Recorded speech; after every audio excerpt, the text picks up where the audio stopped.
On this edition of Check 6 Aviation, our second service bulletin of the build, and a marriage of halves coming up.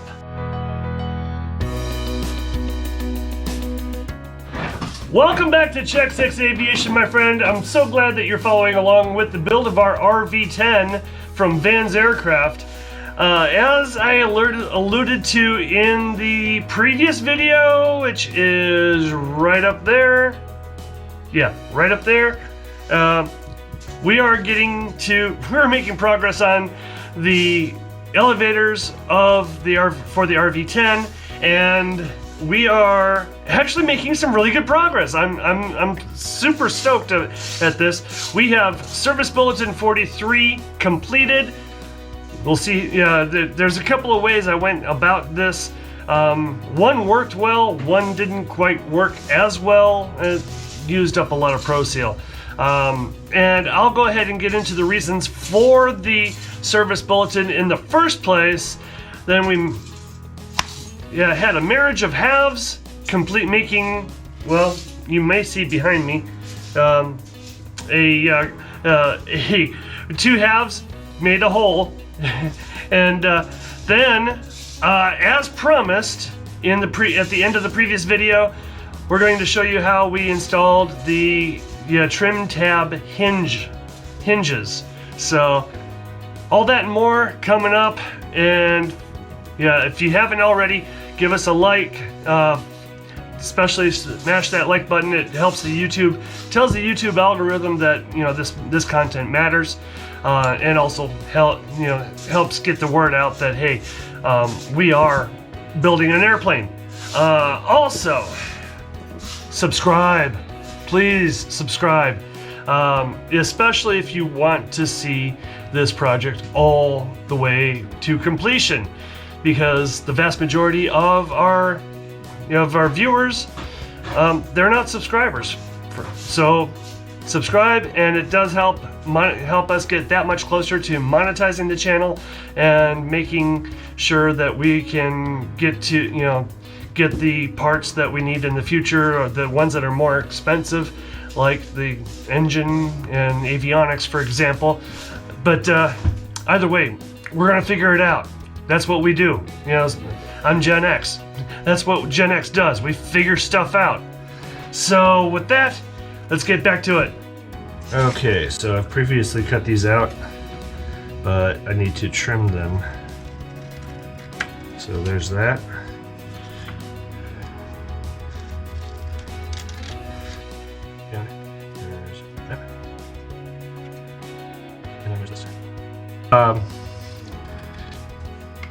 Take them to a bandsaw or some other narrow saw. Cut them apart. Don't cut them on the line, and then use a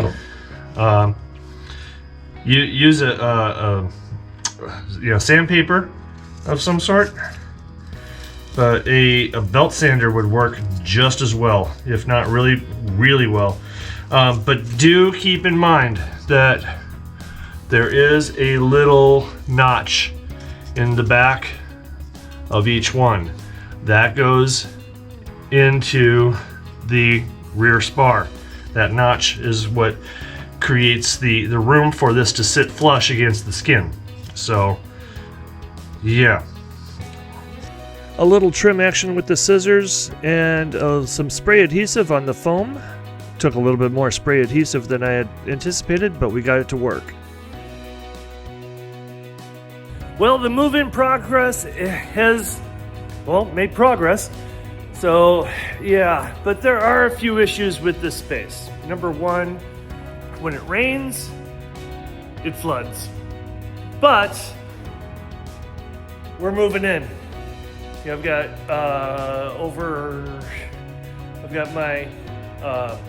my scrap pile over there. That's my scrap corner.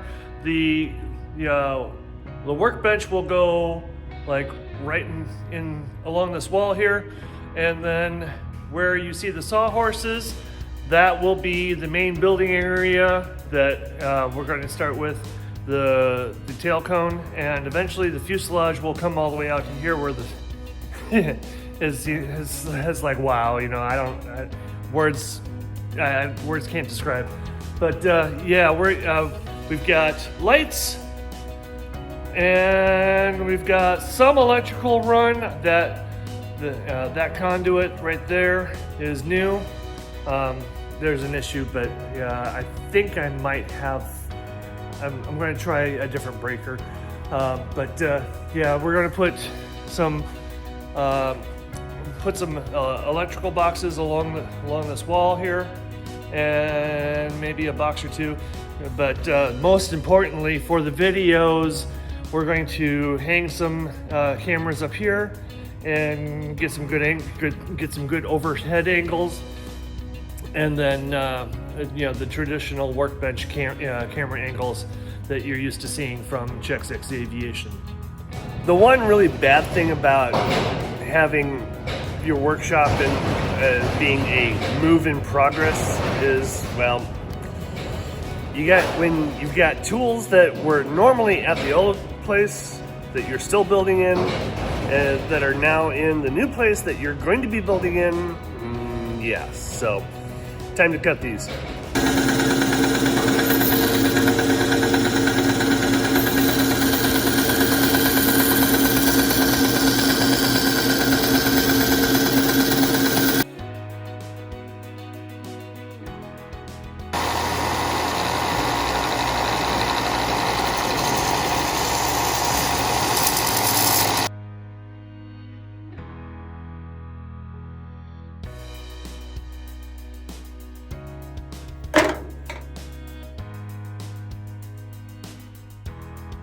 All right, so the next step is the plans say to take a 3/8 inch tube and bend a 45-degree angle in it in the first 1 to 2 inches. So basically, I just got these 1-foot metal tubes and aluminum tubes off of Amazon.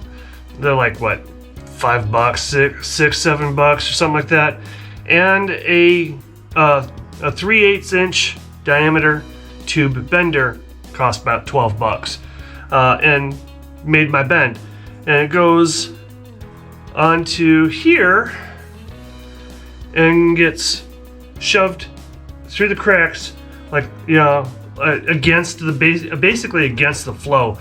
The idea is that you get a nice even bead, but the way I look at it, you could get the same effect with a popsicle stick. But we'll see which way works better. I don't know. I'm going to try it Van's way first, and then I'm going to try it my way.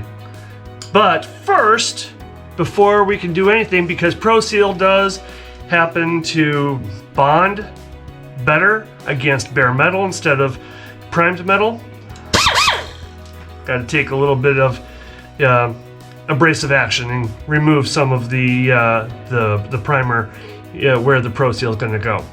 So.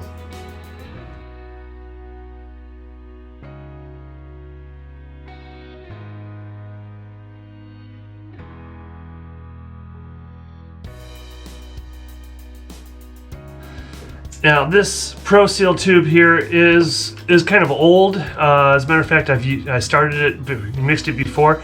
I've kept it in the freezer for, oh god, it's been about 4 or 5, maybe 6 months. But it is now starting to thaw. I am starting to see condensation form on the outside of the tube. So once it is thawed and is able to flow through the tube, we'll be in business. I'll be able to start let's point you down here. Be able to start putting some ProSeal down here, using this tube, going like this, or better yet, I think I'll probably get better results using a popsicle stick. Just going like this. But we'll see. All right, I guess after so long in the time in the freezer didn't do anything for it. Well, as I took the nozzle off, I just had a sinking feeling, and my feeling was confirmed that this tube is gone already. So I probably put it in the freezer when it was already curing up. I honestly don't remember. But thankfully, I have 2 more tubes, one for each elevator. And so I'm going to mix one of them up and get this half done, and we'll be good. Now these tubes are the smallest quantity that Vans sells, and they're about $50 a piece, $70 with shipping. At least to me they are. Yeah, so when it comes to the fuel tanks, I will be getting the actual 3-ounce canisters that you mix up yourself, instead of the ones that come 2 parts in a tube that you mix up.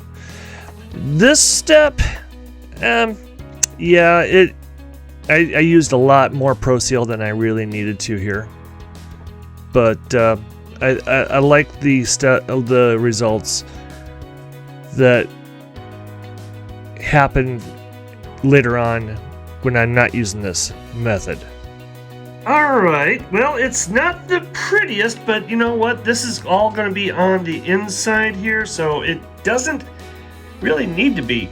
It's not like the designated airworthiness representative that the FAA sends out, or that I call out, that works with the FAA is going to see any of this.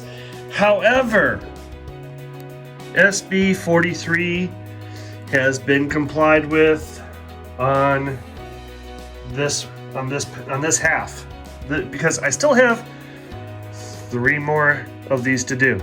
So we're getting closer, folks. And I've got these already installed. They are, since I was already dealing with Pro Seal. Oh, by the way, what you saw happen there? So I thought this tube was not mixing very well. Turns out it was just the exterior film that I was seeing, because this actually all came out nice and clean, you know, the way I had expected it to come out. And I definitely don't want that touching the externals, this outside here. That's okay. I mean, even it cleans up with MEK or acetone. So yeah, there's that. But yeah, we're good. We're making progress. All right, so SB 43 is now firmly complied with. The results speak for themselves, as opposed to my first attempt with just the popsicle stick. I did try to use the tube as called for in the plans, but all I got was a bunch of Pro Seal in the tube, so I ended up just using this and just going like that. And yeah, so now the next step is we get to marry the 2 halves of each elevator. So yeah, so let's do that. If you notice, there is 1/2 of the elevator skins that is not primed where the forward spar goes. I had originally wanted to Pro Seal the spars together, but I opted to prime the spars instead. So I left the skin as, you know, bare metal, and I was going to go ahead and take some abrasive action to the spar itself. But now I'm glad that I didn't, because that way I don't have to worry about any metal to metal corrosion happening in between. The fact that there's primer, at least on one surface, that'll help prohibit that from happening. Well, that's it for this video. I'd hoped that I was going to go ahead and get all throughout section 9 done in 2 videos. Looks like it's going to be 3, but as you saw, we are really close to having these elevators done. The only thing left to do is, well, get more Pro Seal because, well, we've got the trailing edge wedges here. Those need to be Pro Sealed in place.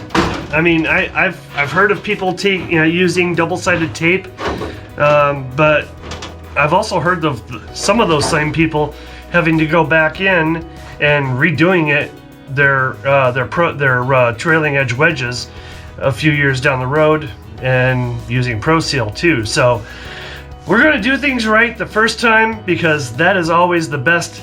That is always the name of the game, is doing things right the first time. Excuse me, a little bit creeping crud that I'm getting over. Let's see. So, thanks for watching. Check out our socials down below. If you happen to have not done so already, smash that like button down below. Give us a comment. Let us know where you're watching from, and also any other questions, comments. We love hearing from our viewers like you, and also subscribe. With that, peace, love, airplanes, and always check your 6.